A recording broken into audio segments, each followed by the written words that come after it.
தவமோ உற்ற நண்பனாய் நித்யானந்தனும் வந்து உதித்தான், வந்து உதித்தான். ஜென்ம ஜென்மமாய் செய்த தவமோ உற்ற நண்பனாய் நித்யானந்தனும் வந்து உதித்தான், வந்து உதித்தான். காக்கும் இறையே நட்பின் உருவாய் வந்த களிப்பால் கட்டு கடங்கா மகிழ்வு கொண்டே, மகிழ்வு கொண்டே. மலை போல் வரும் துயர் யாவையும் முடிப்போதினில் பொடியாக்கிட புயலாய் வருவான், துணையென வருவான். ஜென்ம ஜென்மமாய் செய்த தவமோ உற்ற நண்பனாய் நித்யானந்தனும் வந்து உதித்தான், வந்து உதித்தான்.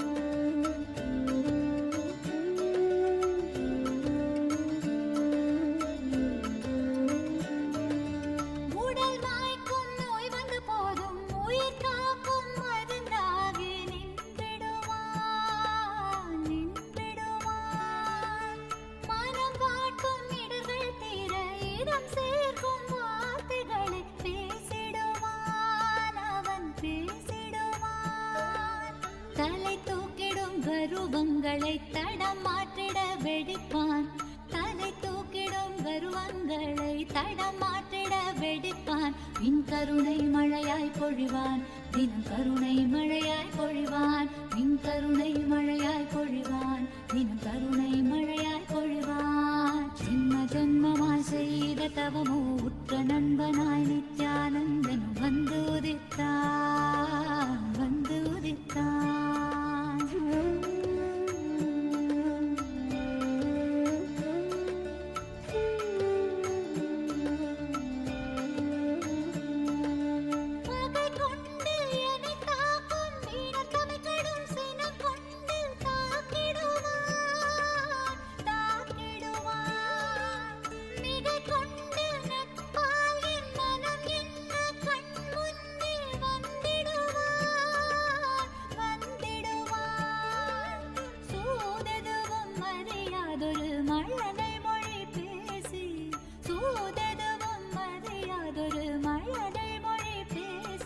எந்தன் மகிழ்வை தளர்த்திடச் செய்வான், நித்தின் மகிழ்வை தளர்த்திடச் செய்வான். எந்தன் மகிழ்வை தளர்த்திடச் செய்வான், நித்தின் மகிழ்வை தளர்த்திடச் செய்வான். ஜென்ம ஜென்மமாய் ஜென்ம ஜென்மமாய் ஜென்ம ஜென்மமாய் ஜென்ம ஜென்மமாய் ஜென்ம ஜென்மமாய் செய்த தவமோ உற்ற நண்பனாய் நித்யானந்தன் வந்து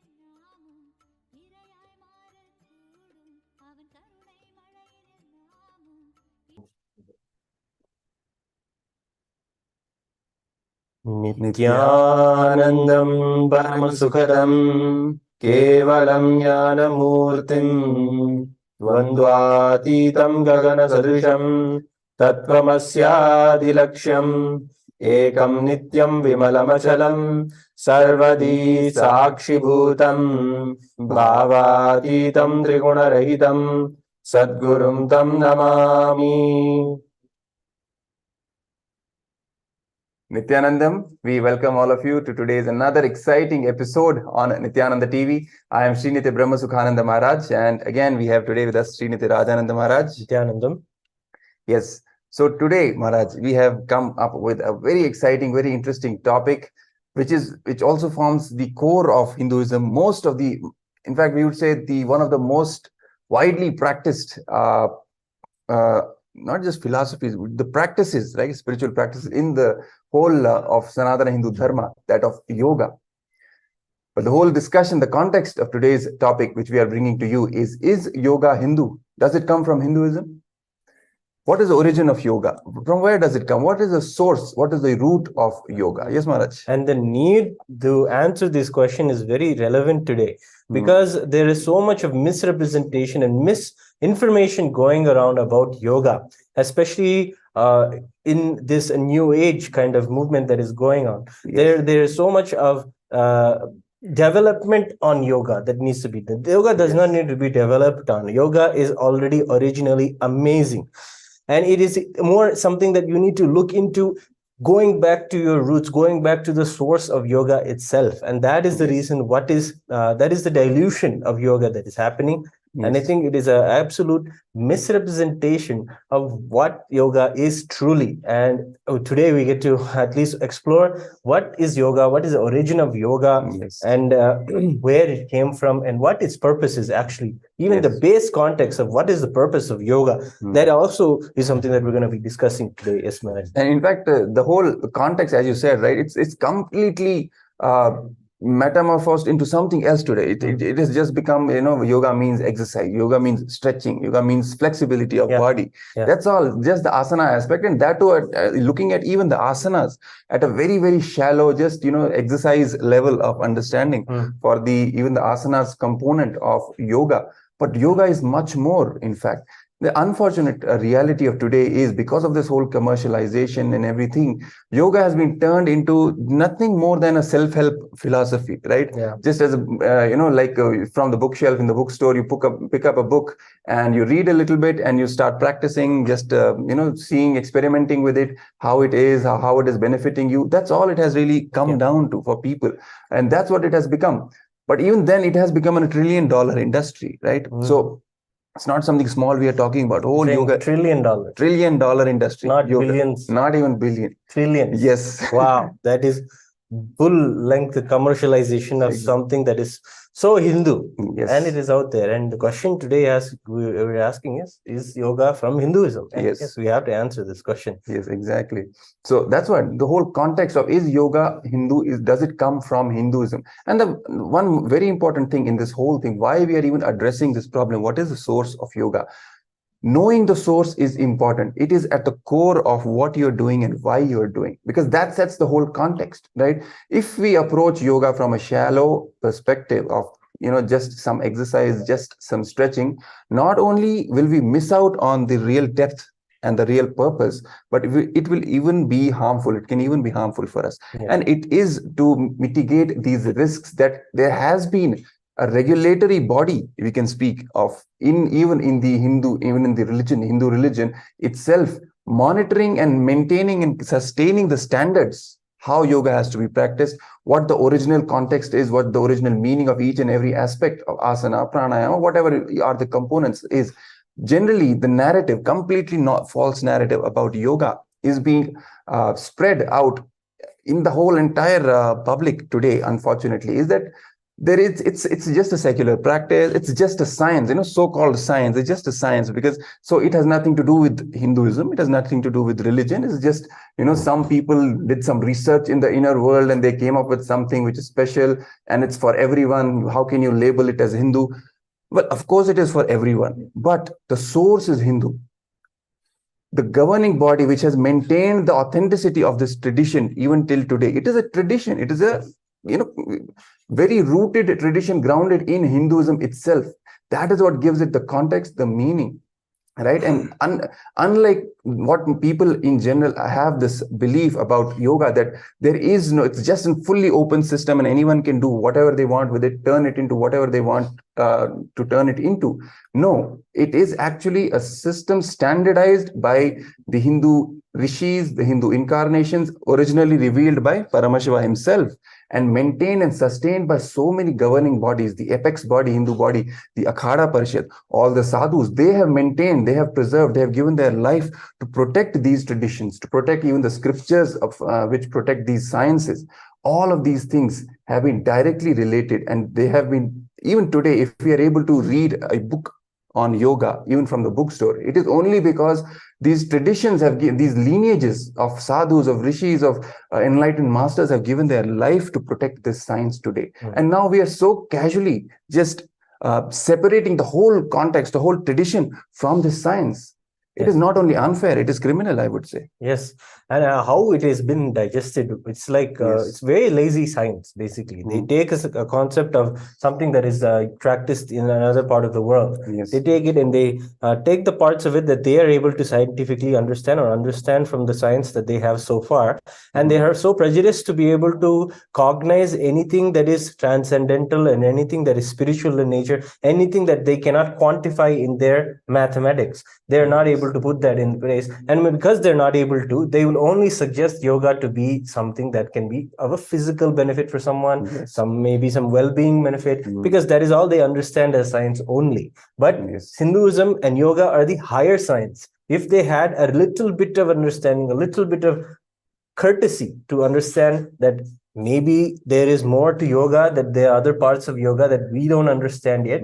We can at least even give the disclaimer, only this much of yoga we have done research on, when we found that this benefit is there from yoga. Hence, you can use it, commercialize it, and then do whatever you want with it. And even if that much they did properly, it was good. Because even that, whatever little shallow understanding that they have, but what has yoga come down? What has it become? Beer yoga, right? Whatever, couch yoga, yin yoga, yang yoga. Is this even maintaining the authenticity of little bit 1% that they understand? No, it is not even that. It's complete commercialization and complete digestion. Digesting the concepts of yoga, the core philosophies, the core ideas of the whole yogic tradition, digesting them into non-Hindu ideologies, be it religious or non-religious, both. Digesting them into it and presenting as if it's not Hindu. It's completely, it's there. It's their invention. That's, we have seen this whole narrative and this whole conspiracy also happening with yoga, and how even yoga is being weaponized against Hindus now. Really? Yes. Completely distorting the narrative about yoga and using yoga itself as a tool against Hindus, showing that it is not even Hindu. It is Hindus. Complete false narrative, right?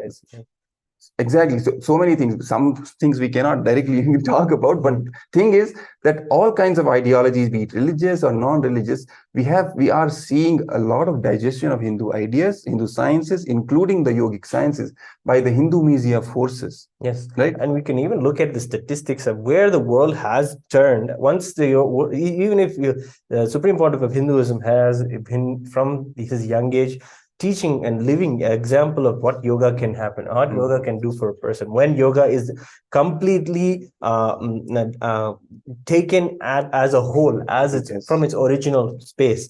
The way that the Supreme Pontiff of Hinduism has told how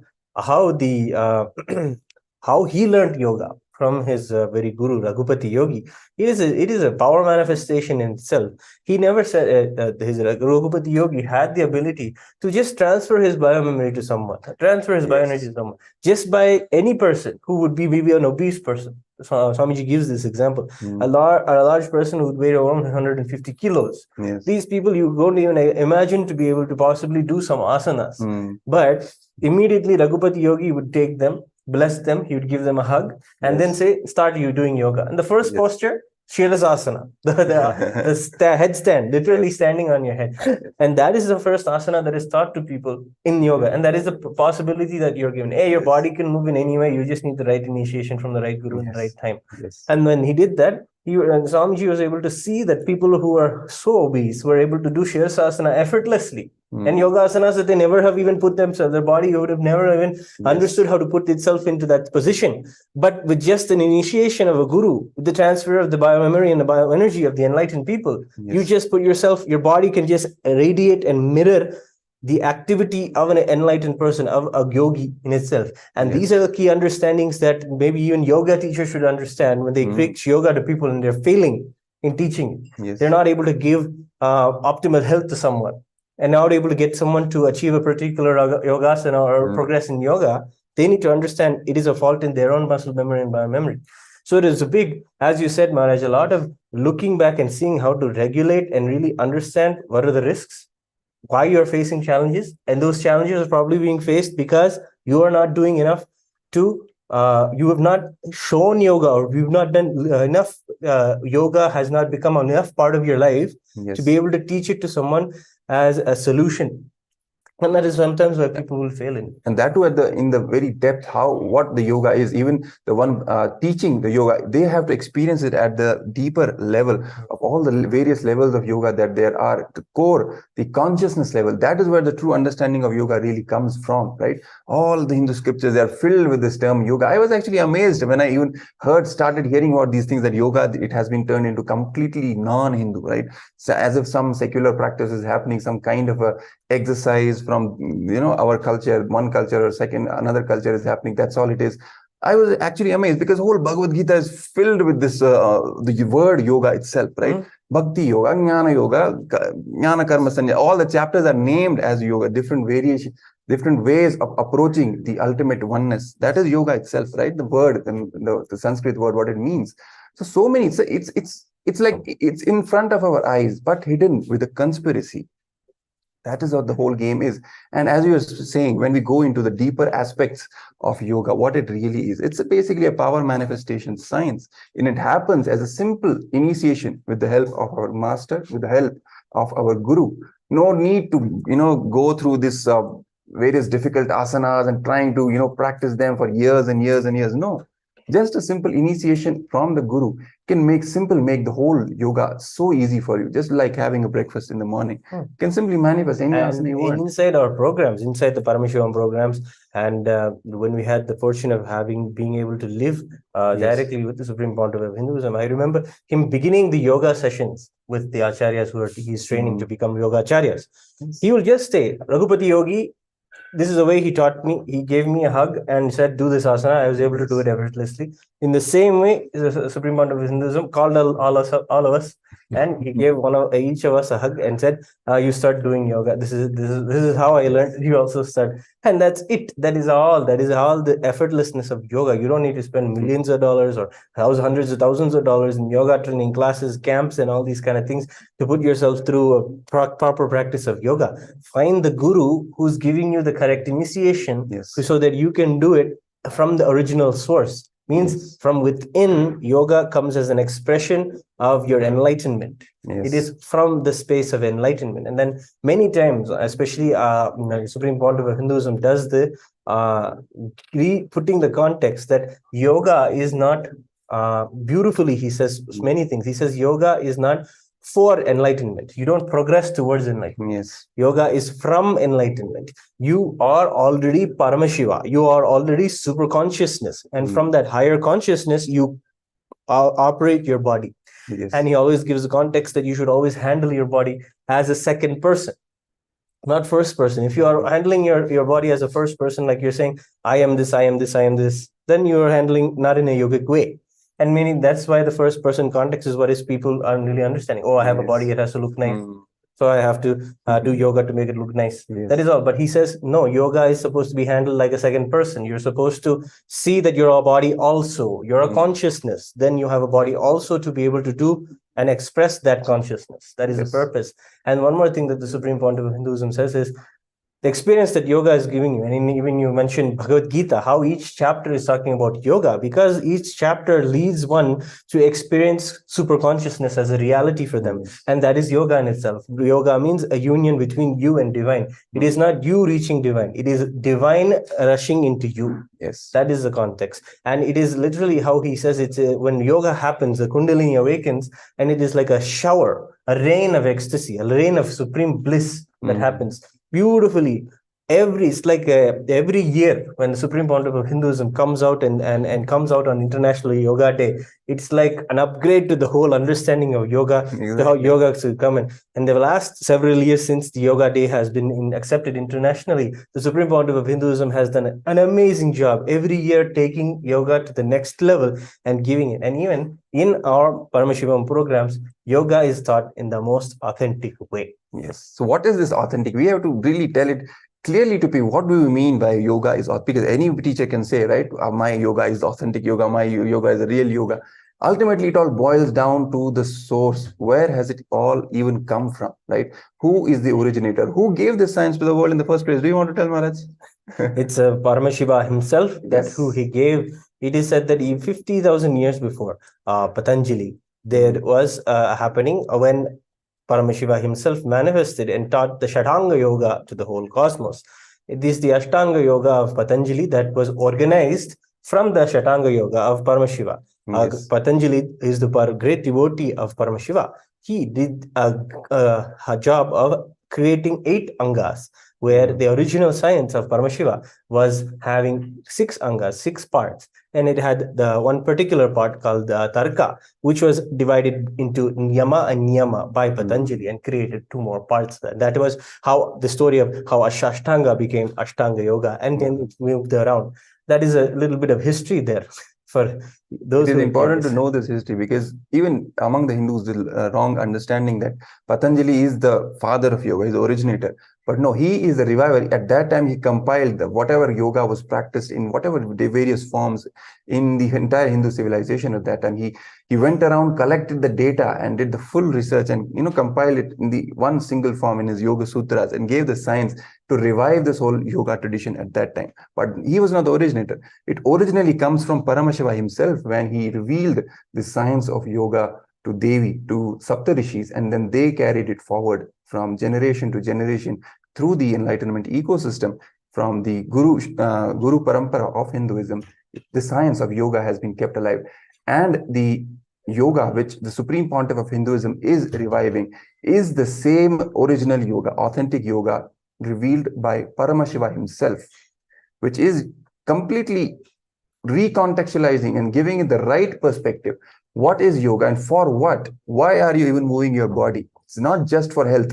Health is a byproduct, but the core context is to achieve oneness with Paramashiva. As you said, divine rushing into the human, right? Expressing with all its glories and dimensions in the human body. That is yoga, which manifests in the form of powers, in the form of completion, in the form of unclutching. All these various dimensions in which this whole yogic science is approached from the original context of Vedas and Agamas. Originally, the way they have been revealed, we should practice it the same way. Then only we'll get the benefits, right? Yes. And when it comes to our Nithyananda yoga that we do inside the Paramashivam programs, that everyone has an opportunity to explore. You just have to explore it like a ritual. Every day the yoga will happen, and you have the opportunity to be ferocious with yourself. Finally, actually, yoga is something that Swamiji says it's a freedom. And of any freedom, whichever freedom you have as a right for yourself inside the world, or if you have a right to vote in a country, you need to exercise that freedom. You need to take the step in making sure that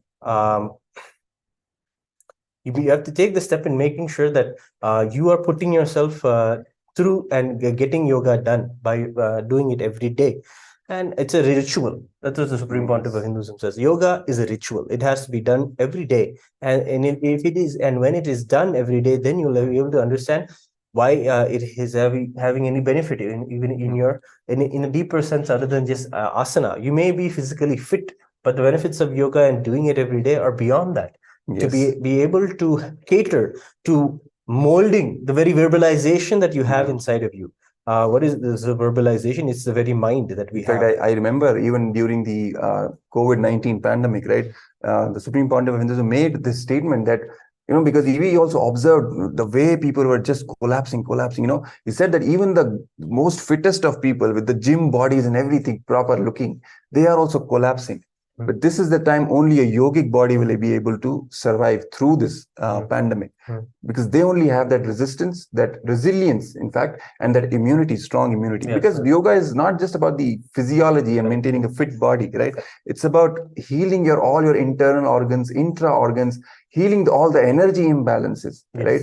Which in turn lead to complete healing of the body, of the mind, the whole system, all the way down to consciousness, and creating a completely new body, Divya Sharira, as the Supreme Court. Yes, absolutely. When it comes to epidemics like the COVID-19, definitely you can understand how a yogic body would be able to withstand the symptoms and all of it, because it even has just a person with a yogic body will be able to digest prana. The way that he's able to consume prana around him is not just through the nostril that maybe a fit body will be able to cognize, but the process of digesting prana through the skin of that you have on your body, by digesting prana through the positive thought currents that you have. Even that is a cognition of and digesting prana, and just constantly putting yourself in a blissful state. That itself is a way of understanding yoga. The way that yoga comes out and helps you from not just in your breathing, it's not about just being able to have cardiovascular endurance to be able to combat any kind of disease like COVID-19. You have to have the correct amount of prana coming in, because it is life energy that is only going to sustain you. And that life energy will only is that quality of prana that you have inside you will even do a job of getting rid of any disease and preventing or blocking any disease. So a person with a yogic body has a balance of all of the 5 vital airs inside of his body. And when that happens, you will become very resilient to any type of pandemic or any kind of type of disease. It's not even a matter of medicine. It's just a matter of what you're breathing. That's actually the thing. Exactly, because the whole depth, the way, because see, Hinduism is a super science. Ultimately, even the understanding of the body, understanding of the mind, understanding of consciousness, and how each of these things are related with the environment, how changes in the environment affect the body, how changes in the body even affect the environment. This whole understanding is completely at a different level. And the modern science, even in terms of biology, what it understands about health and well-being and disease, and what exercise and what kind of activities would benefit the body and give us a proper health and well-being. Entire discussion is at a very superficial level, because the understanding is very superficial in itself. Because the Hindu understanding about the body and the mind, everything is coming from a very deep level. Core cognitions are basically from the very depth, and even the for example, the prana, right? The 5 prana 5 types of pranas, in fact, in the body, right? Prana, apana, vyana, udana, samana. These are the there is no equivalent of these concepts or in these understandings in the Western system altogether. There is absolutely no equivalent, right? Even when we talk about the 7 layers of body, which the Supreme Pontiff of Hinduism talks about, and he even heals us at all these various levels, not just the physical outer level, right? There's the Annamaya Kosha, the Pranamaya Kosha, Manomaya Kosha, all these various levels, various layers of our body, because our disease can be situated in any of these layers. So just some exercising and breathing might not help if it rests at a very deeper level. Actually, to tell you, it's a very interesting science, especially this prana. The Supreme Pontiff of Hinduism has done so much of extensive research, and the science of Kundalini is given to you as a science. See, we breathe in oxygen, right? But we have no care about what that oxygen goes in and does where, what. And when we study a yoga and understand the real concept of yoga, we'll understand the way that a yoga relates with oxygen is not even the same way that the modern science or the modern gymnast or the modern fitness person will relate with the oxygen. The way that you breathe in and the way that you are able to retain bliss inside you, happiness or life positivity inside you, changes the way that even you relate with oxygen. The way that oxygen will even create a golden coat on your brain, and the way your brain will function and awakening the different parts of the non-mechanical parts of the brain and the Kundalini raising. All of these are so much of fun, exciting, new things that you can experiment with. And the beautiful thing is, I think in one of the programs that the Supreme Pontiff has given, there was a bunch of scientists actually that came, and they were able to very wonderfully taken, because they had an experience of doing yoga and pranayama. They were scientists also, and when they came, they understood that the way that the Kundalini awakening happens with the initiation of the Guru, and how that qualitatively and quantitatively changes a person's body's ability to regenerate, a person's body to be able to do and manifest powers in itself.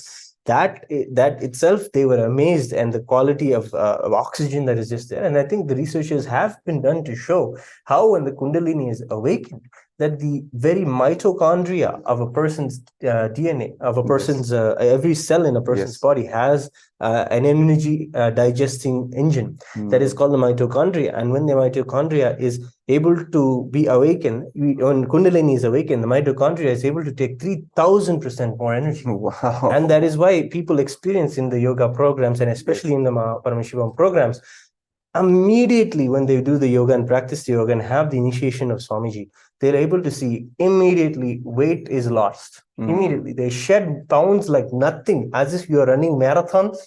In the program, you'll be thinking that someone ran a marathon and came, that's why they lost weight after 21 days. No, they just got an initiation and just did simple yoga postures for 21 days, and that's it. Their whole body structure and the whole chemistry and biology changed into that of a power manifesting one. Yes, exactly, because that is the thing. Even so many discourses and satsangs the Supreme Pontiff of Hinduism has given on yoga, especially his whole series of discourses on Patanjali Yoga Sutras. Mind blowing. Each and every satsang is each and every discourse is a nuclear bomb in itself. It's a breath of fresh air. Oh my God! every time he comes and talks, everybody was ready, and there was a beautiful time. And then every satsang was like, you get to see what power you're going to manifest after this. What is it that you are going to be able to do and equip yourself with? It's like a superpower shop where you get to go and see which superpower you want to take and which superpower you want to be able to manifest. That's literally the way that the Supreme Pontiff of Hinduism is reviving yoga. Yoga is not being revived as a next level postures and next level pranayama techniques by the Supreme Pontiff of Hinduism. Yoga is being revived as accessories of how you can really take the initiation of the Guru, take your enlightenment and manifest it into your life in different ways, in different powers expressing, literally. Yes, it is in fact the expression of Paramadvaita, that oneness experience with Paramashiva, and especially his living incarnation with the Supreme Pontiff of Hinduism, Bhagavan Nithyananda Paramashivam, experiencing and celebrating that oneness with him and literally just molding our bodies the way we want. That is the power of yoga. In fact, even one of his addresses, he said that the greatest contribution to humanity that he's going to make is not this, the completion science or unclutching, all these great gifts he's bringing. The greatest gift is going to be the Balasans molding their bodies only through Nithyananda Yoga. Yes. Just with yoga, molding the bodies the way they want, manifesting powers. Yes. That's what he said. He said that his contribution to humanity, when Krishna came, the contribution of humanity was the personal integrity. When Rama came, it was the social integrity. But when the Supreme Pontiff of Hinduism promises, he's saying, I will bring the breakthrough in consciousness is power manifesting consciousness. The yoga that is there inside the Supreme Pontiff of Hinduism's very own body, and the way he just expresses it, everything becomes yoga, everything becomes meaningful. Did you ever cognize that the temple science is just another yoga?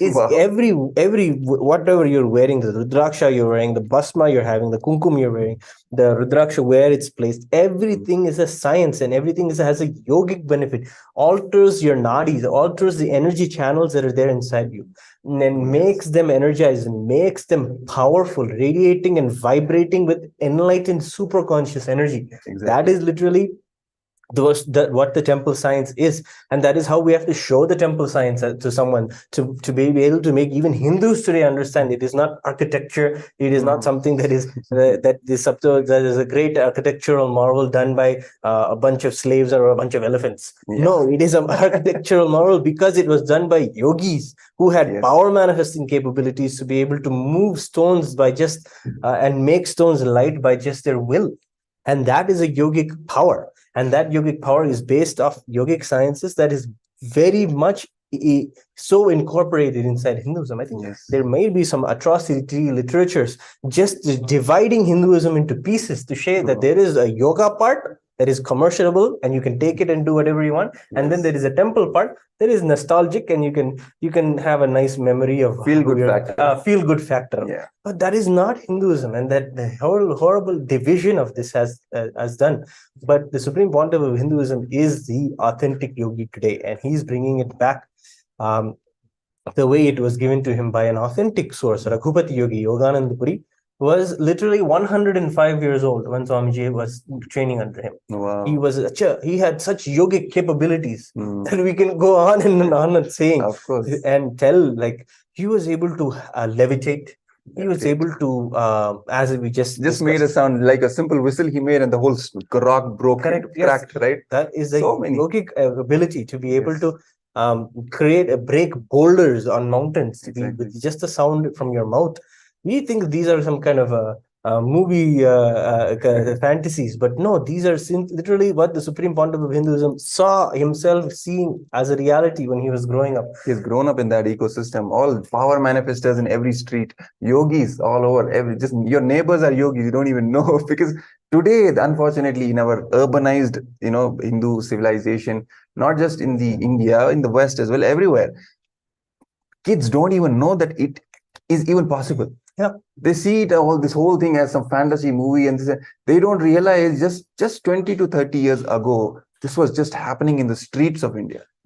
Villages, towns, cities might not be, but at least villages, towns, even tier 2 cities, they were filled with these power manifestors, with yogis, with incarnations, with gurus, with enlightened masters, with mystics who were just in ecstasy, roaming around in the streets, singing God's name. This was the Bharat that the Supreme Pontiff of Hinduism has grown up in. And unfortunately, this is not the reality now. The speed with which the whole Hindu ecosystem is getting destroyed, and all these sciences, all these great marvels are just getting lost, is astonishing. And that's why the Supreme Pontiff of Hinduism has taken this step and made it a mission to revive the whole of Sanatana Hindu Dharma on planet Earth, including the authentic yoga from the source, from Paramashiva himself, as he revealed. Because when we revive the yoga from the source with the right context, with the right initiation from the person who has the authority, the adhikara, as per the tradition, to initiate you into that science. Because this science is not something which you can pick up from the books, right? It is a science which has been kept alive through a living lineage, the Avichinna Guru Parampara, the unbroken lineage of enlightened masters, starting from Paramashiva himself, all the way down to the present time. It's only because of that Guru Shishya Parampara, the science of yoga is kept alive even today. And now the Supreme Pontiff of Hinduism is reviving this science, the authentic science, authentic yoga from the source, from the Paramashiva himself, as he revealed. That's what Nithyananda yoga is. And that's what we see. That's how we see these extraordinary fates of power manifestation, healing. Even we see the 20, 50, 60-year-olds who have never even thought about being athletic, simply being able to do Shirshasana, the headstand, just by initiation. Yeah, not just the headstand, Maharaj. The Supreme Pontiff of Hinduism is initiating people to the level where 80-year-olds are standing and doing Malakhamba yoga. They would be sitting, literally coming from their wheelchair, getting up and then climbing a wooden pole with their bare hands, like they were 20 years old. Yes, like that. He's going to literally give people the possibility of anti-aging, literally doing the reverse and making them the body do wonders. And that is the possibility that is yoga, not just a physical byproduct of a particular set of yoga, of asanas. It is a possibility of power manifestation to happen inside a person. And we should also understand the risks, the dangers when a person is getting involved into the science of yoga or practicing the science of yoga without the original context and without the right guru, right master, right initiation. Because it's simply, we are playing with the energies, right? The inner potential energy, the Kundalini Shakti. It is the cosmic energy itself. It is Devi who is residing inside us. So we cannot even risk any wrong kind of a practice, because even small mistakes can end up in a huge catastrophe also, right? Because even the Supreme Pontiff of Hinduism says, right, that doing yoga without the right context becomes karma. And even doing karma with the right context becomes yoga. Yes. You remember that? Yeah. It's so interesting. Doing karma with the right context means getting involved into your day-to-day activities, your work, whatever you're doing, with the right context, as Sri Krishna also has explained, has revealed in the Bhagavad Gita. What is that right context?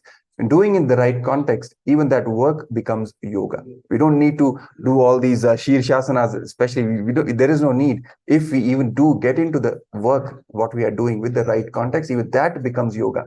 But even if we do whatever the practices of yoga, each and everything, but without the right context, the whole of yoga loses its whole purpose, whole context, and just becomes karma. By that statement, he means basically just something, one more pattern which is now going to bind us, Yes, not Maharaj. giving us liberation. And then, unfortunately, so much has been done onto the Supreme Bond of Hinduism to make it that's so difficult to be able to make this science readily available to the Yes. kids who will be able to manifest it and pick it up so quickly. And the way that the anti-Hindu elements have done so much to be sure that it is hard for the powers to be able to be initiated. It is a very unfortunate thing, and of course we are in the process of building the whole Kailasa and building the whole revival to make it happen.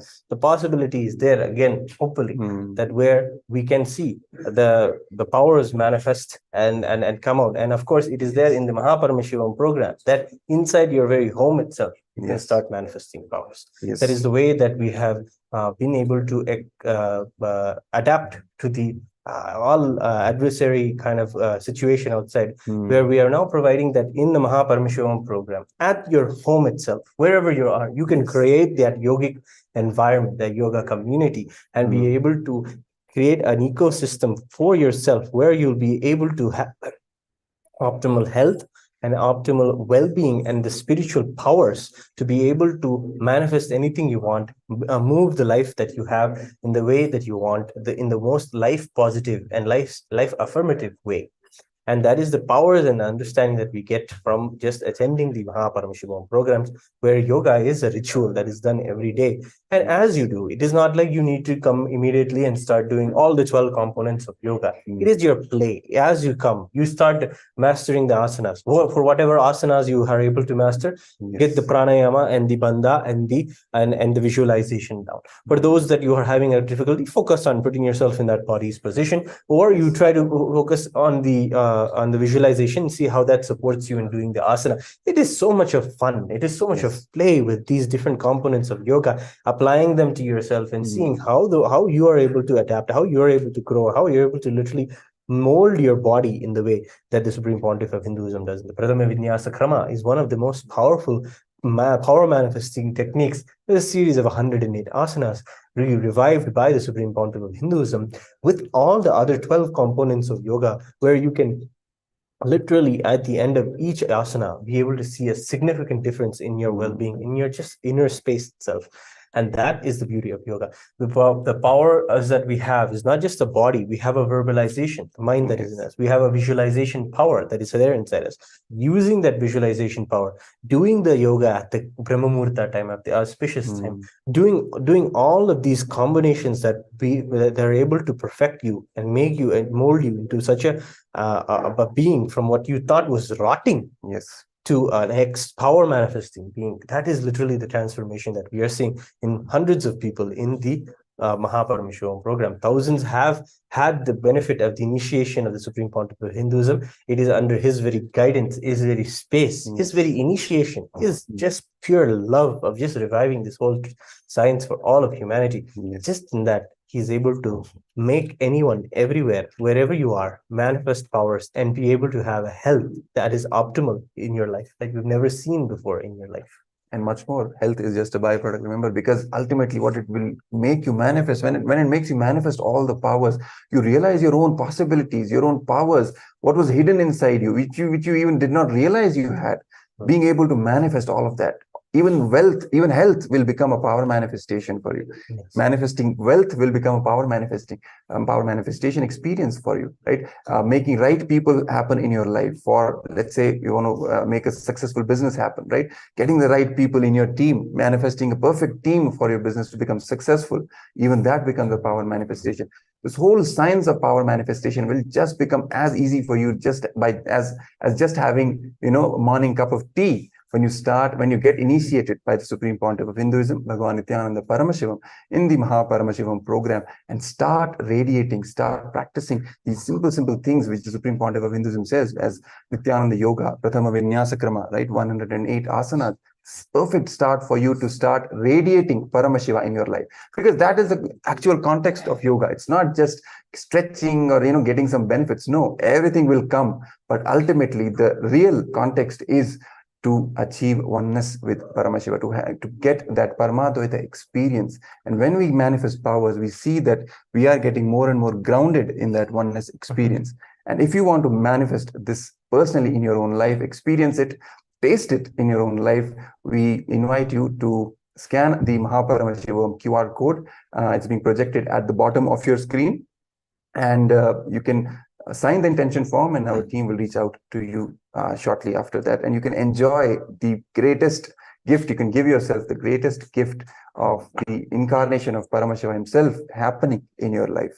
Yes, Maharaj. And we should also give a possibility for all of those yoga teachers out there and all those yoga gurus out there who have done so much of given life to yoga in their own way, and put their effort into learning yoga in the way, whatever way that they thought was available.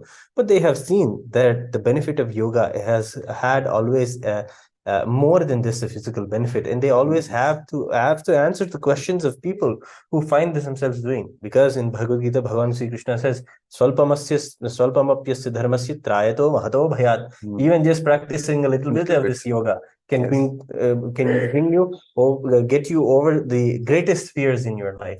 So in the same way, we are seeing this as a possibility and a result in people's life. When they just alter the way they're breathing and moving their body and putting their body into particular postures, they're finding that the benefits are not just physical. They're finding that the benefit is rippling into the other parts of their life, which they may have so many questions about, which we have seen. And as a yoga teacher, as a person who's practicing, teaching yoga, they've themselves had these questions about, hey, I'm able to see so much more, have more clarity in life. I'm able to see that particular types of food affect my body in a particular way. And as a particular diet of vegetarianism is supporting me in my yoga practice, in a good well-being that is helping me have that clarity and focus that yoga is bringing me. So they alter their diet. We're seeing how just one part of asana, one part of yoga that is even just put out in the world is bringing tremendous benefit to the whole humanity, to the whole community, to really raising people's consciousness. So the whole yoga, the crowd of yoga following yoga is actually has the perks of even having their asana and even that part ready. They'll be able to easily pick up when they come to the supreme point of Hinduism, when they are just initiated and touched by his grace, blessings, and initiation. They'll be able to see how that they just had an inclination to do yoga, how that just amplified itself and made them be able to manifest powers beyond their expectation, beyond what they even thought was possible. They were able to see that yoga was taking them from a space, from yoga just being a physical benefit to be something that they were able to take and, as you said, bring wealth into their life, bring strong and powerful relationships into their life. It is just that the yoga as its own, maybe if you just take the asana part of it, has given people just a lot of clarity. And that is what people are just seeking. It has done a good job of creating seekers around the world. It's just the seekers have to be a little bit having that same space that they had when they started yoga, the seeking space, the space that was looking for solutions for particular problems in their life, but their problems have morphed into something else, but then those problems also are being magnified also. So those also have to be addressed, and they can be addressed by yoga, by the initiation of the guru, and they can just be blown away, such that you'll be able to have a stronger clarity, a stronger grip on what life is, how to move forward with life, with whatever I know is going on, and how all of this can be done by cognizing yourself as the highest super consciousness. And that is what we are. I also just wanted to have a shout out to all the teachers who have yoga, who are out there, who experience that yoga is for them more than just a physical posture. That we have seen many people come to the programs who are yoga teachers, who are yoga practitioners, who have found that the initiation of the guru has multiplied their yoga experience and yoga practice to a whole new dimension. And when they come back and give their testimonials, it is a good job to be able to again share all of those to yoga teachers' testimonials, and to really tell the world how the guru's initiation has really benefited their yoga practice. And in fact, it's an opportunity for the whole yoga community, for the whole yoga fraternity in the entire world to have a breakthrough, go to the next level, right? Because yoga in itself is, the depth of yoga is unfathomable, right? And we are just scratching the surface when we talk about the asanas, but we talk about the pranayama. But even in order to go to that deeper level, we have to realign ourselves to the original purpose, the original context, and the shastra pramana, and the apta pramana, the atma pramana, all these things, the traditional aspects, and the whole science as it has been practiced for tens of thousands of years.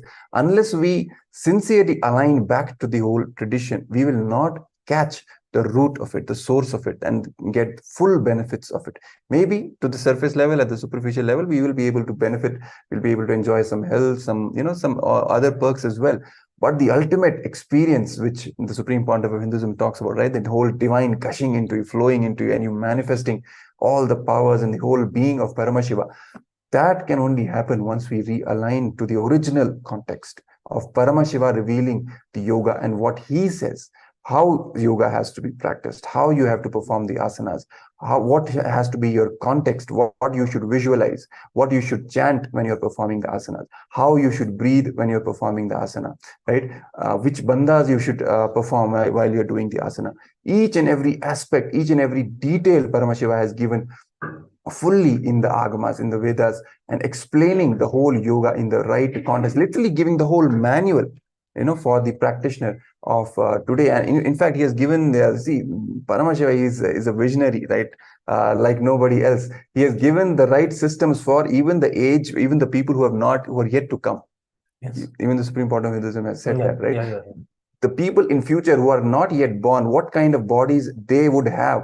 For their bodies also, he has given the solution, and it will come at the right point of time when they need it. That is the level of intelligence we are dealing with. That is the depth of the science we are dealing with. So just by realigning to that, the original context, and doing everything as a ritual, as a tradition, which it is supposed to be, will literally open up entirely different aspect of whole yoga, which many people are passionate about. So it's the greatest gift for them, this realignment and this initiation into the tradition, the original tradition of yoga from Paramashiva himself. And literally it will take them to, it will be a upgraded new beginning even in their whole life and journey of yoga in their life, right? So even for them, coming to Paramashivoham and getting initiated by the living incarnation of Paramashiva himself into the authentic science of yoga, and then manifesting all the benefits, all the powers, all the gifts left and right. That is the whole experience which your soul is yearning for. And I'm sure you're deeply desiring to have that experience, just enjoy and celebrate that experience in your life. So if that is true for you, please scan the QR code of Paramashivam, which is being projected at the bottom of your screen, and enjoy this whole ultimate experience and gift in your own life. Yes, Maharaj. And as we come to the close of today's show, thank you all for joining us, and thank you all for giving your comments and sharing this video and just joining us in the conversation.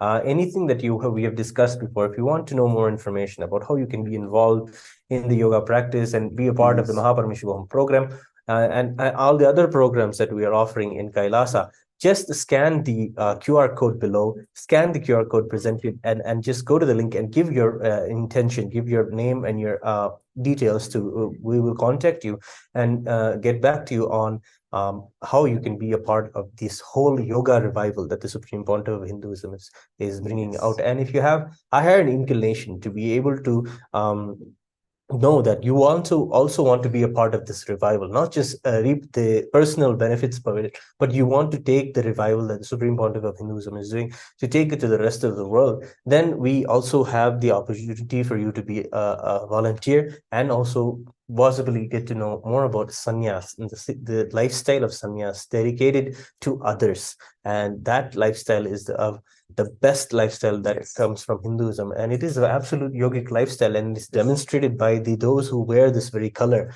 of kavi, of saffron, and they literally are the ones who are from thousands of years keeping this yogic tradition alive. And if you are that dedicated to your practice of yoga, if you're a yoga teacher and a yoga practitioner, this is a very good opportunity for you also to really do more with your yoga experience, the yoga experience that yoga has given you, and to do more, how it can be enhanced by the initiation of the guru and how it itself, you have a gratitude to yoga because it led you to Swamiji, it led you to the Supreme Pontiff of Hinduism.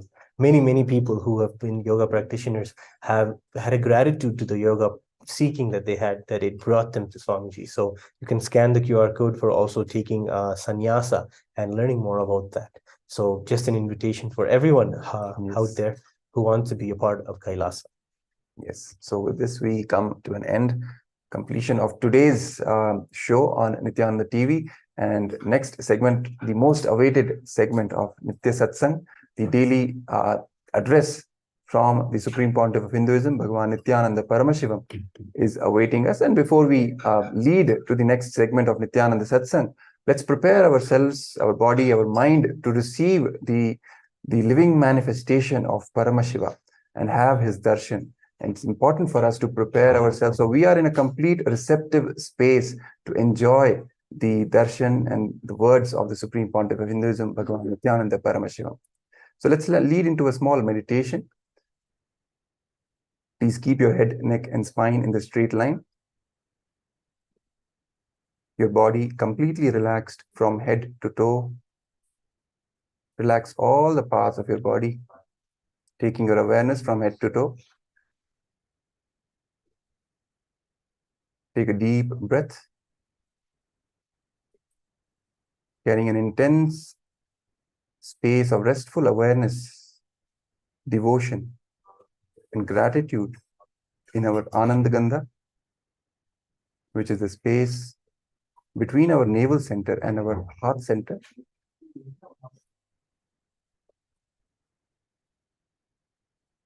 Visualize Paramashiva in your third eye with bright golden light, with 25 heads, 50 hands, and 75 eyes.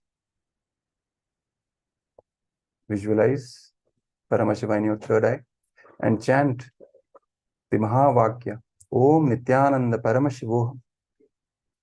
Let the Mahavakya reverberate in your body and your entire being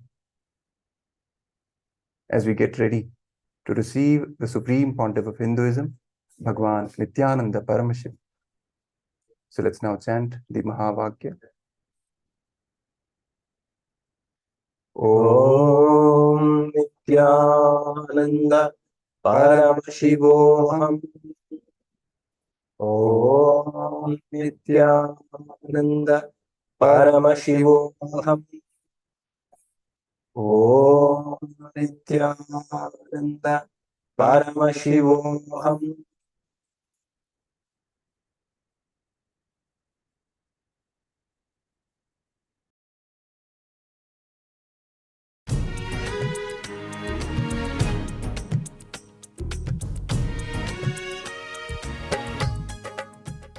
I welcome all of you with my love and respects. Today's subject, what you have never been told about yoga. Revelations of the revealed scriptures. Listen.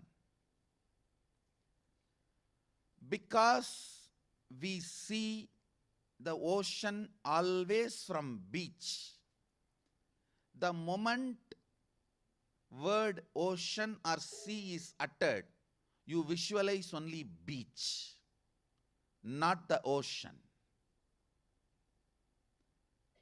Listen. Because you always see the ocean from the beach, the moment word ocean is uttered, you visualize only beach, not the ocean. Same way, because yoga starts from bending the body, unfortunately, the moment the word yoga is uttered, you think it is only bending the body. Ocean is not beach. From beach it starts, but beach is not the ocean. Yoga starts from bending the body, but that is not yoga as it is. Yes, bending the body is also yoga. It starts from there. But unfortunately, you think that is yoga. There is a big difference between bending the body is yoga, bending the body is also the yoga. What you have never been told about yoga? Three major things you have never been told about yoga. First, yoga is not originated from Patanjali. Patanjali is the organizer, not originator. That's the first thing you need to know. Unfortunately, even the great yoga teachers, yoga gurus, yogis, socially acclaimed, respected, revered gurus, yogis, even they think and promote Patanjali as the originator of yoga, father of yoga. With all my respect to Patanjali, I wanted to declare this truth to the world. Please understand, at least 15,000 years before Patanjali, a being walked on the planet Earth, assuming the physical form, just like all of us. Adi Guru Sadashiva is the founder and father of yoga system.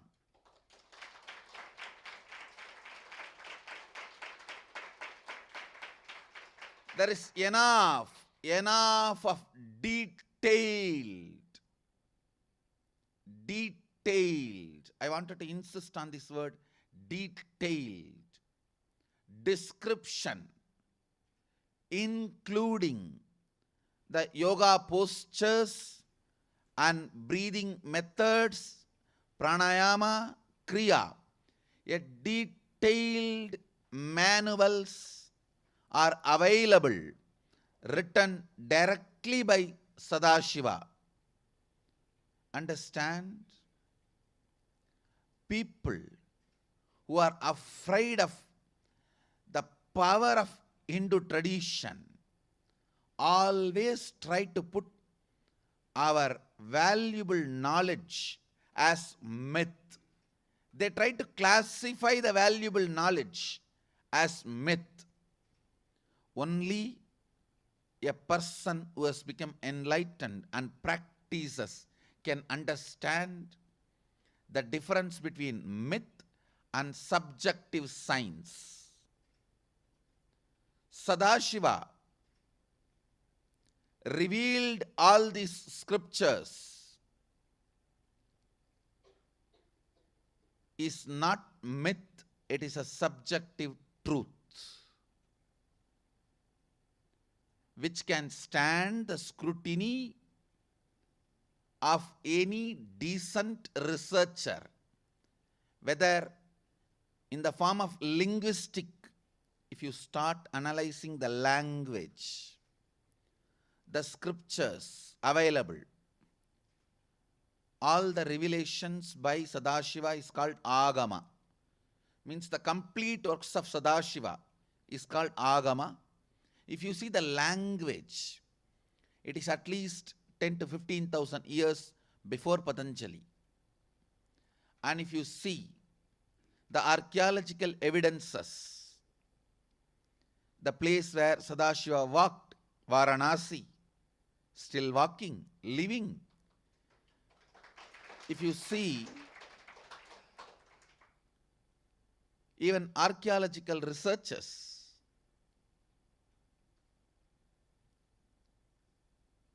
any decent researcher, unbiased, straightforward, seeking the truth, will be convinced about what I am presenting. I have enough of material to substantiate the claims I am making, not just my intuition or ability to see the Akashic records. That's only one side. I have enough to substantiate whatever I am claiming. I'll present it now one by one. First thing, you have not been told, you have never been told about yoga. Patanjali is a great organizer, but not originator. Origination. Please understand, the source is Sadashiva himself. Patanjali, a great disciple of Mahadeva, devotee of Mahadeva, lived in Chidambaram, organized this whole science, presented it in a very presentable format called Yoga Sutras.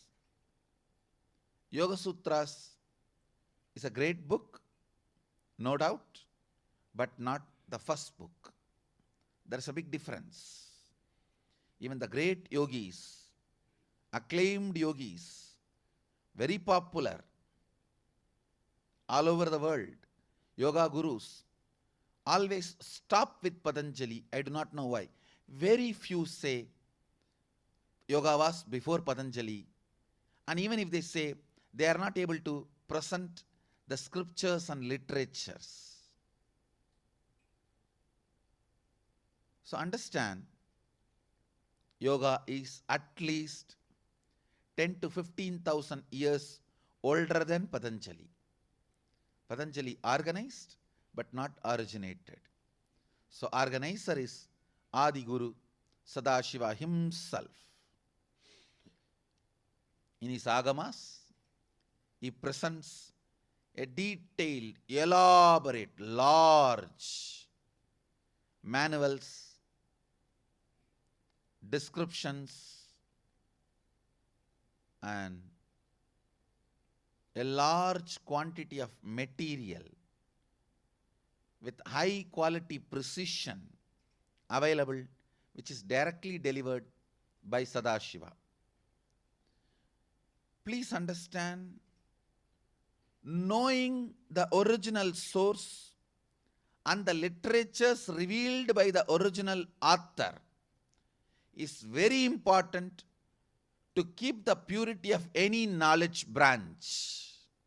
Any knowledge branch, whether it is Ayurveda, Jyotisha, Gemology, Numerology, or Siddha, any tradition, any knowledge branch, knowing the originator, father, founding father, his intentions, his revelations, the material revealed by him, knowledge about that is too important to learn that knowledge source, that branch of knowledge.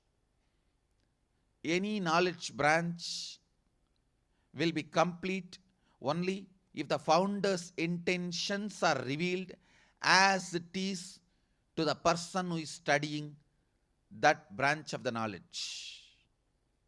Unless you know the founder of homeopathy's intention and his original text, homeopathy can never be complete for you. Unless you know Varaha Mihira's original sutras, Jyotisha can never be complete for you. Unless you know the Kamigagama, Vastu Patala, the science of Vastu can never be complete for you. Same way, unless you know the Shivagamas, Yogapada, the yoga branch revealed by Sadashiva, the yoga knowledge can never be complete for you. First thing you have never been told is Sadashiva Adi Guru is the source of yoga tradition. Second, which you have never been told, which you need to be aware, always as for original source, any practice you are asked to do, whether it is bending the body, or a specific way of breathing, or a specific visualization, or a specific verbalization, as for the source, original sources are available. Please understand. People who try to declare themselves as a brand of yoga have messed up the whole yoga by creating cat pose, dog pose, tree pose, inverted tree pose, downside dog pose. I am still wondering, when I listen to all these, am I yogi? What is going on with yoga? Understand, it can be used along with Pilates, sports, bodybuilding methods, no problem. But it cannot be diluted. Using yoga along with the sports, along with Pilates, along with other exercise, along with gymming, everything is okay. But it cannot be diluted. Please understand. One of the important truth you have never been told is yoga cannot be separated from Hinduism. It cannot be separated.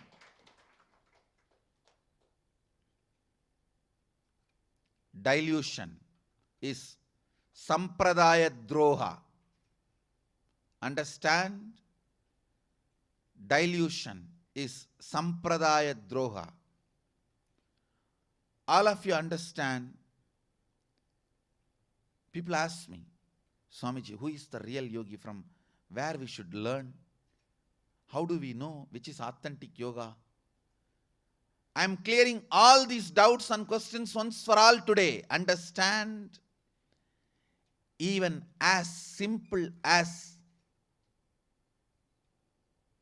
sitting in Padmasana to as complicated as swallowing 6-meter cloth and cleaning your intestine, everything is described with tremendous precision, clarity, with tremendous accuracy by Sadashiva directly in Yogapadas of Agamas. You do not need any jum jum, chum chum, chick chick, bulbul fellows to develop any of the yogic techniques and methods.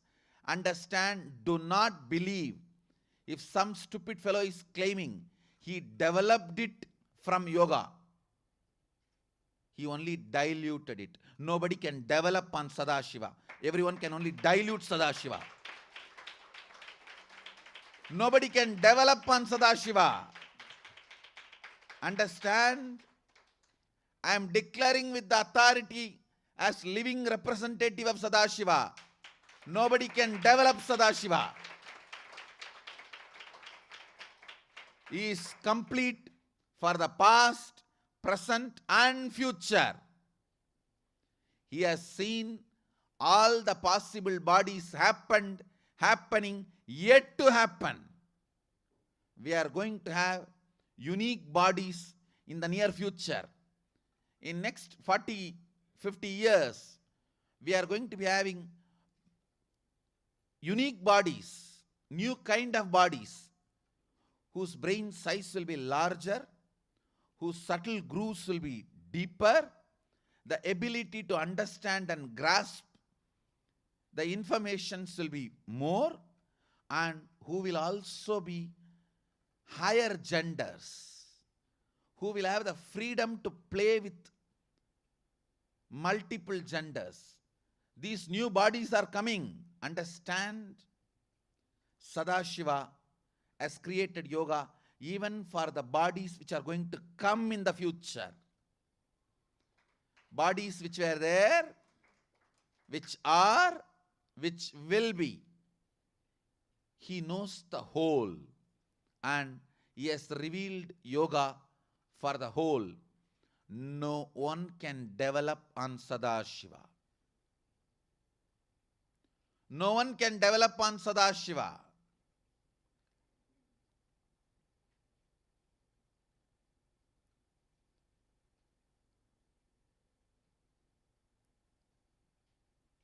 You need to know very clearly. There are three kinds of people teaching yoga. One, who claims they are teaching from their personal experience. Crow biryani, kakka biryani, g. Second, who knows only the scriptures, teach only from scriptures, does not have personal experience. Pandits, scholars. I tell you, the pandits and scholars who just teach from the books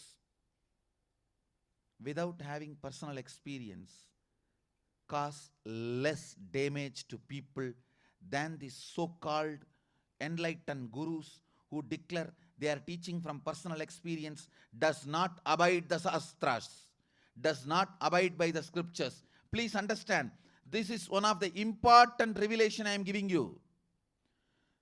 These so-called enlightened gurus who does not abide by the scriptures are more dangerous to human beings, humanity, than the people who are abiding just by the scriptures without enlightenment. Because people who are abiding just by the scripture without enlightenment cannot damage you. They may not be able to give you experience, but they can't damage you because they are just following the scripture. Scriptures will never damage you. But the so-called enlightened fellows who don't follow the scriptures, because they get your complete trust and authority, they become authority just by convincing you in some 2-3 things, blowing the nose. And see, when you do the hyperventilation, naturally you will feel little peace and calmness. That peace does not mean you have become enlightened or yes, become enlightened. Pick up a cell phone and talk to your spouse, you will see the strength of that peace.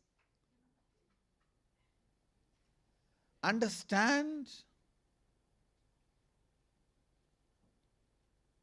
These so-called enlightened masters who do not abide by the scriptures are more dangerous than just the pandits, parrots who repeat from the scriptures directly. They are, see, these so-called enlightened masters who don't follow the scriptures, who don't abide by the original yogic literatures, they get 1 or 2 glimpses here and there, and by giving those 1 or 2 glimpses, they convince the people and the people start following them. They suddenly become authorities. Once they become authorities, all the stupidity they vomit, you will be following. They can seriously damage your body, mind and consciousness. Very rare are the third category of teachers who have a solid personal enlightenment experience, who are authorities responsible for what they are speaking and completely connected, rooted, centered on the traditional yogic scriptures. Those are the rare beings from whom you should learn. Understand? The Atma Pramana, personal experience, should always, when I say always, ALWAYS, in capital letter, huge red color. Always should match with Apta Pramana, the earlier rishis' experience. Atma Pramana should be in tune with Apta Pramana, the individual experience should always be in tune with the original source, the great enlightened masters, the founding fathers of yoga. Please understand. One side Atma Pramana, personal experience. The other side Apta Pramana, the experience of the great rishis. A real guru will have both and present both. Otherwise, if somebody says, I only have my experience, I don't care about the scriptures, shastras, the original source of knowledge, please understand, don't become prey for their advertisement abilities, marketing capabilities, and their immature ego. Don't become prey for their immature ego. So, Atma Pramana, only when it is in tune with Apta Pramana, it can even be shared to the world and made as Sakshi Pramana. Understand? People who claim they had a personal revelation, experience,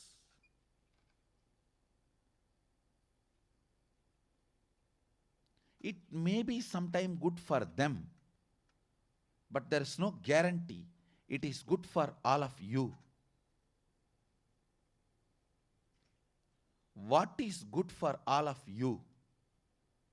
It should be the personal realization of your Guru and directly in tune with the original scriptures. Only then it should be shared with the world. It is worthy of being shared with the world. When you choose your Guru,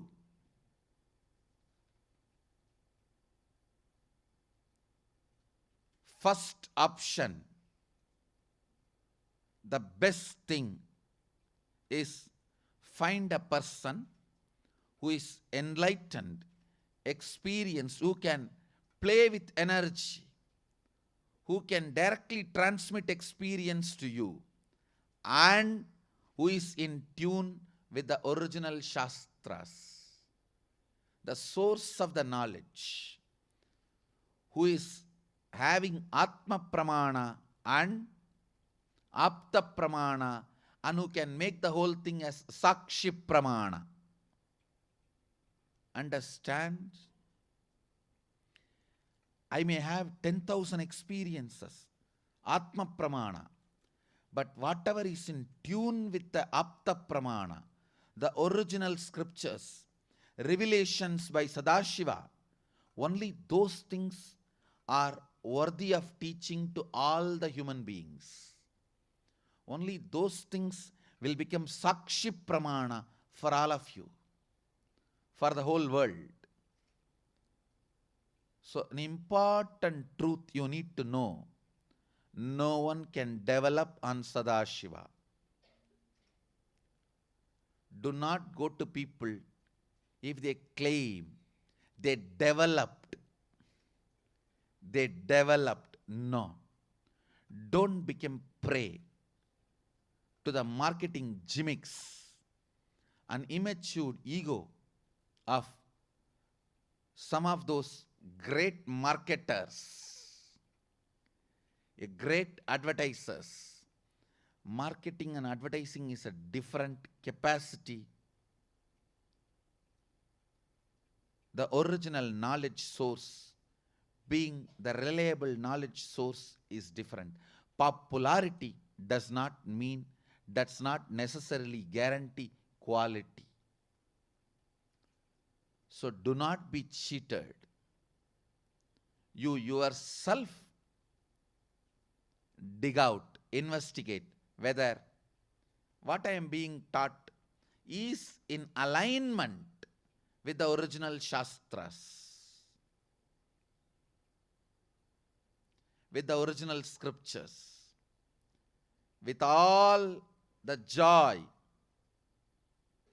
and pride, I declare everything I am teaching is my personal experience, Atma Pramana, and completely in tune with Apta Pramana, the original scriptures and original revelations from the tradition.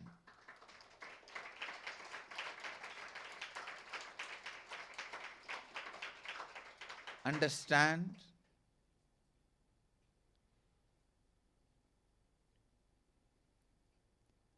The second truth you have never been told about yoga is no one can develop. Do not fall prey for the stupidity of downward dog pose, inward dog pose, inverted tree pose. What nonsense is going on? Yoga cannot be developed and it is not secular. Let it be very clearly told to the world. If it is secular, if it is developed, have some other name. Don't call it yoga. Have the name Roga or Boga. Don't abuse the name yoga. Yoga has to be. Sadashiva very clearly declares qualification of a yoga teacher, yoga guru, who is qualified to teach, to be a guru, to be a master. He gives a clear description. He should have Atma Pramana and he should be completely in tune with Apta Pramana. Through the Atma Pramana and Apta Pramana, his own personal enlightenment experience and in tune with the revealed scriptures, he should be able to make the signs as Sakshi Pramana. Only that person is qualified to teach. Only that person is authority. Only that person is authorized to teach. If you just find the right source, 99% of the work is done. Now you can declare your success. You can declare your victory. You can declare your completion. You can declare your fulfillment. You have a right to celebrate your victory. Finding the right guru, 99.9% job is done. Because the remaining work, making you enlightened, is not your job. It is his job now. Only finding the right guru is your job. After that, making you enlightened is his job. So 99.99% work is done.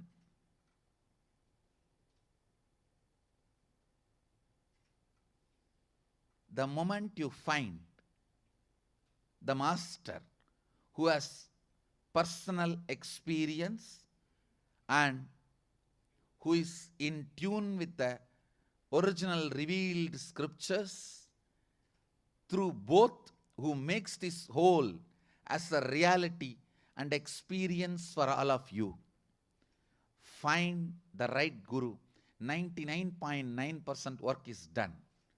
Because the remaining work is. You may say, why I am keeping 0.1%? You have to continue to be with him. Just for that 0.1%. Don't get down from the train. Just for that. understand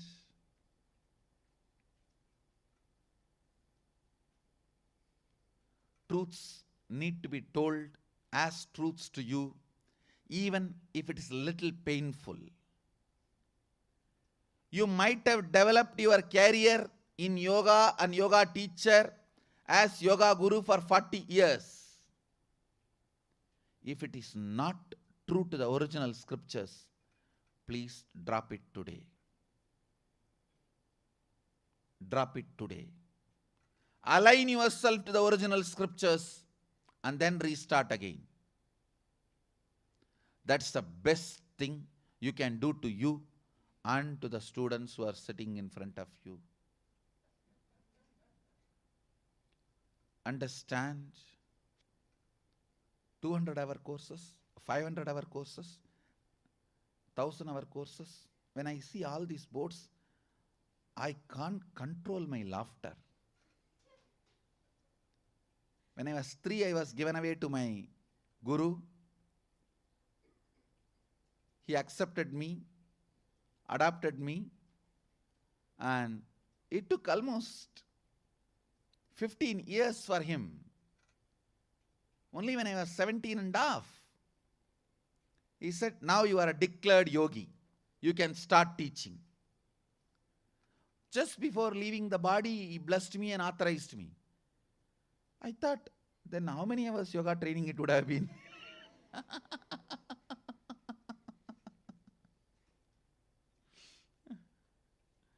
So understand,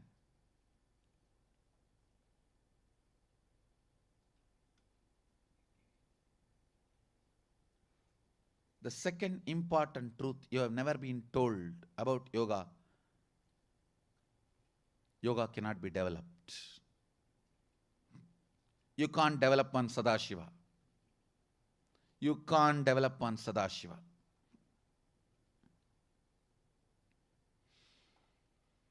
It is unfortunate.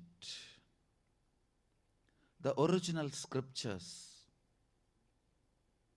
revealed by Sadashiva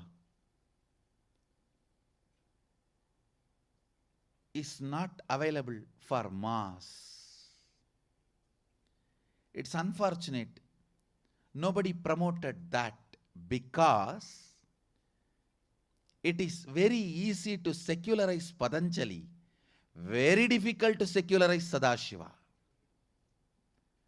Understand, yoga was originally promoted in the modern world more by the people who are interested in digestion and stealing the best things from Hindu tradition, not by the people who are interested in the original knowledge, the original source. People who promoted yoga in the modern day, they were more interested in digestion and adoption, not interested in source or the original science. Patanjali is digestible into the secular stomach. Sadashiva is poison pill. You can't digest him. You can't digest him. If you try to swallow him, he will swallow you. Try to swallow him, he will swallow you.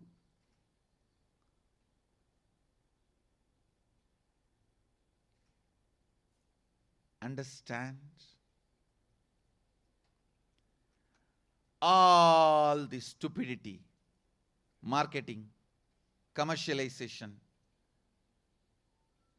all this,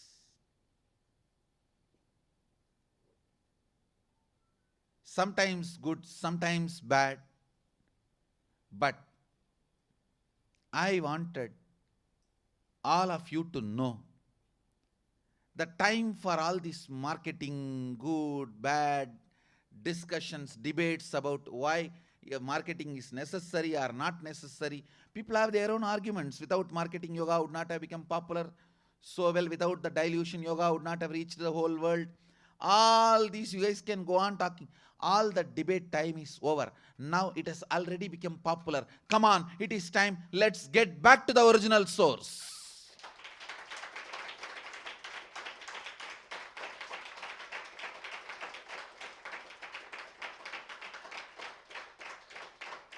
even if we have tolerated for the sake of reaching out and all that, the job is done.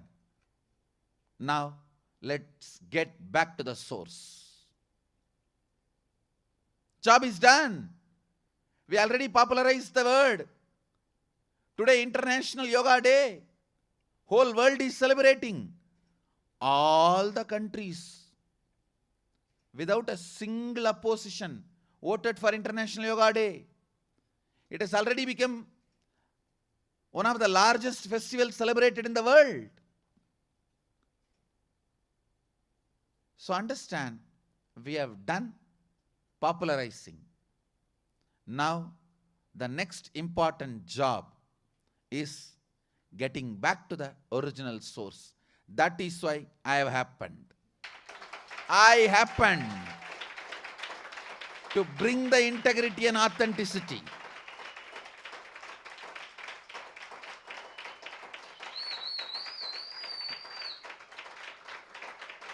Let us do responsible enriching by being integrated and authentic to the original source of yoga, the Yoga Pada of Agamas, directly Sadashiva's own words. Let us be integrated and authentic to that, and by being integrated and authentic to that, let's bring responsibility in our enriching. We are enriching the whole world with yoga. When we are putting so much of energy and intelligence and resources enriching the whole world with yoga, we should be responsible for being integrated and authentic to the original source. To the original source. Understand? Unfortunately, the original source was not available, popularized to the world. It is time. When the original scriptures, Vedas, were hidden into the ocean by the demon, Hiranya, Varaha Avatara happened. Vishnu took the incarnation and brought those scriptures out and revealed it to the world. Now it is my responsibility, collecting it from all the corners of the world, wherever it was secretly lying, the original agamas, the yogic scriptures, and gathering it, revealing it to the whole world, and making it available to the whole world through the internet. We are successful in collecting more than 3 terabyte original material on yoga. Revelations by Sadashiva. And we are scanning everything, cleaning it up. Today we are ready with 600 megabyte original material. Scanned palm leaves. Revelations about yoga by Sadashiva and his direct disciples. Today, it will be offered to the whole world, copyright free. You have a right to copy. I am declaring it as copyright free, and you have a right to copy. If you are copying, not only you are welcome, you are celebrated.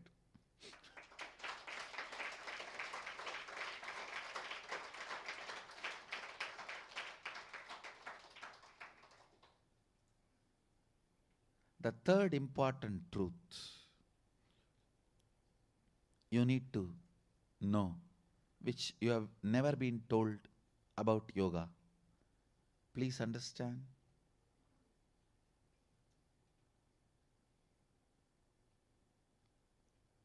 yoga is not just the science of keeping you healthy. Yoga is the science of radiating enlightenment. It is not just for ability to stretch your body. It is ability to manifest what you want. Yoga is not all about making you better man. Yoga is all about making you Superman.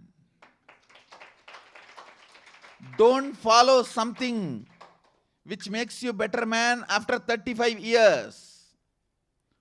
Do something which helps you to reveal, radiate powers immediately. Please understand, do not have patience with your practice. You have been given wrong instruction. Have patience with your practice and continue for years. You will have result. No, don't wait for Godot.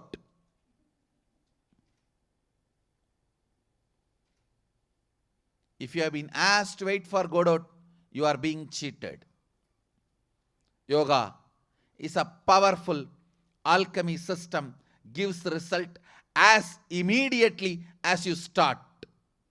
If somebody says, no, practice this for years, you will get the result, you are being cheated.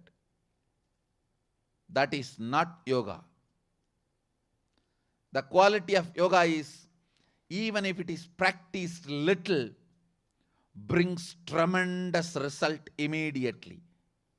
That's the science of yoga, original intention of yoga. Day 1 should bring results. By month 1 should manifest powers. If not, question the teacher who is giving you, question the system which is given to you. Understand? I am interested in revealing your SDHD to you, self-doubt, self-hatred and self-denial, but I am not interested in riding on your SDHD or exploiting you based on your SDHD. No. Revealing it to you is different, riding is different. Riding means, because you have this problem, you need to practice 12 years, then you will have result. That is exploiting your SDHD. Yoga does not need so much of time. If yoga needs so much of time, the fellow is teaching you is not yogi. Understand? If he has Atma Pramana, personal realization, personal experience, and he has the knowledge of Apta Pramana, the earlier master's revelation, he can make it into a Sakshi Pramana, reality for you, as immediately as yoga is started. It is much more immediate than any science. Alchemy is more immediate than any chemistry. And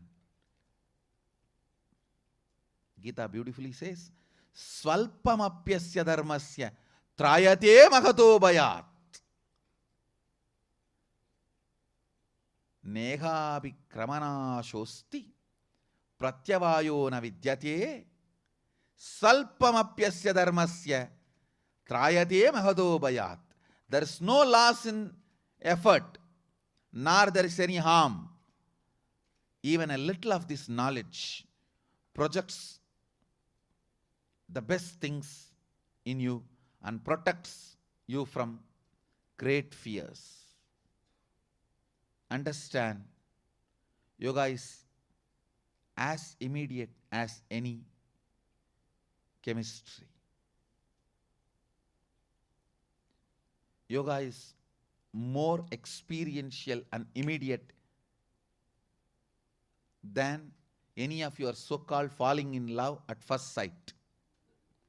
If you have fallen in love at first sight, how that is as immediate, yoga is much more immediate than that. You need to know these basic truths you have never been told about yoga. With this, I wanted to reveal all the revealed scriptures available about the yoga directly by Sadashiva and his direct disciples. Please understand, I will not make the mistake of declaring all the things Sadashiva revealed is available now. I will not make that mistake. But whatever is available now,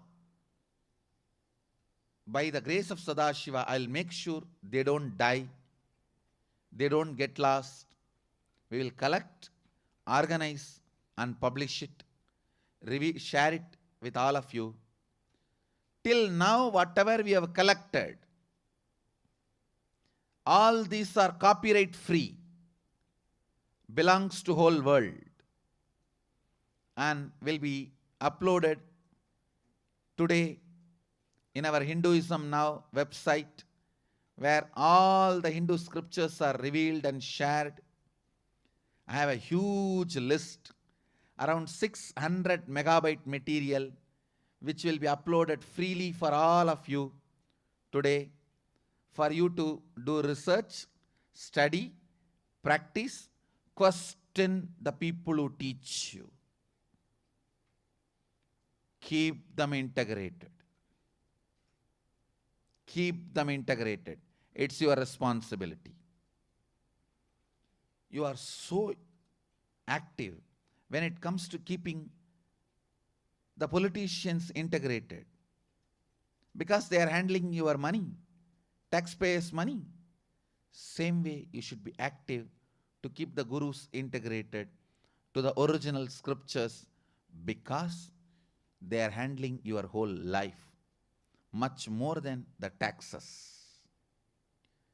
Who handle your taxes, you are so involved in keeping them integrated, but you are not questioning the gurus who are handling your whole life. Understand, let the politicians not cross the constitution. Let the gurus not cross the scriptures. Let the politicians not cross the constitution. Let the gurus not cross the spiritual constitutions.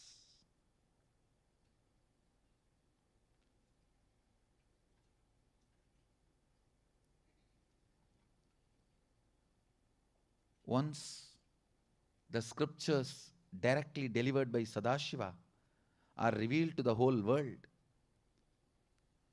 once you all start reading, you all are exposed to these scriptures, then we don't need people who develop kriyas, who develop techniques, who develop yoga.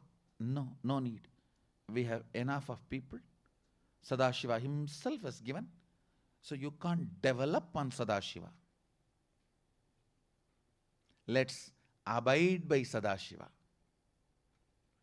Let's abide by him. That is enough. And bowing down to Sadashiva, surrendering at his feet, and all his disciples, and all the great people, beings involved in keeping this whole knowledge, experience current alive on the planet Earth, bowing down to all of them, surrendering at all their feet. I am revealing whatever is shared by them and kept alive till now on the planet Earth to all of you back again. Now it is in the form of the original palm leaf scanned. Soon you can expect the various language translations of these scriptures Please wait for all those translations. It will be soon available to all of you. But the original scriptures will be revealed, shared with you all today on this International Yoga Day. So here I am offering symbolically the original manuscripts, the scanned printouts of the original manuscripts. So by revealing this to all of you, symbolically, with Sadashiva's grace, we are sharing this whole thing with the world.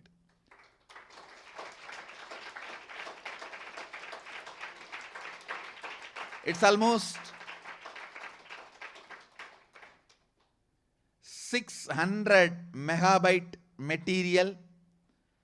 Vadulagama, Sarvajnanottaragama, Tripada Artha Nirnaya, Achapa Gayatri, Siddhanta Shigamani, Shivayoga Ratna, Vyomavya, Siddhanta Sharavali, Mrigendragama. It goes, the whole list goes on and on and on. Revealed directly by Sadashiva and written by Sadashiva's direct disciples. So, bowing down at the feet of Sadashiva, surrendering myself at the feet of Sadashiva, I am sharing his knowledge to all of you with the whole humanity. Let the humanity be enriched by his knowledge, by his blessings, by his grace.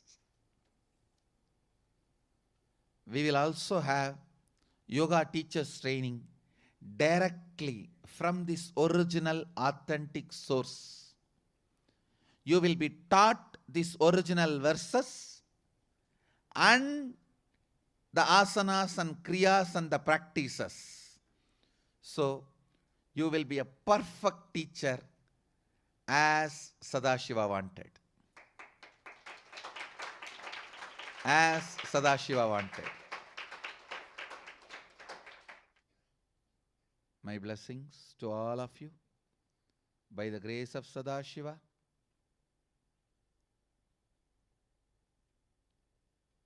Let's all radiate with integrity, authenticity, responsibility, enriching, causing, living Shuddhadvaita Saivam, the eternal bliss, Nithyananda.